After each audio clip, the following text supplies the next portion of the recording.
Yakap siya sa akin at ako'y hinalikan. Nanggigigil siya sa akin, ayaw niya akong tigilan. At ang sabi niya, Andrew, I wanna make love with you. Can you do me a little favor?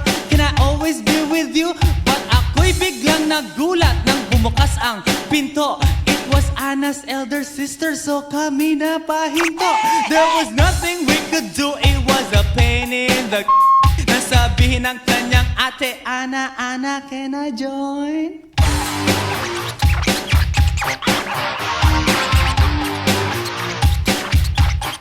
Andrew called me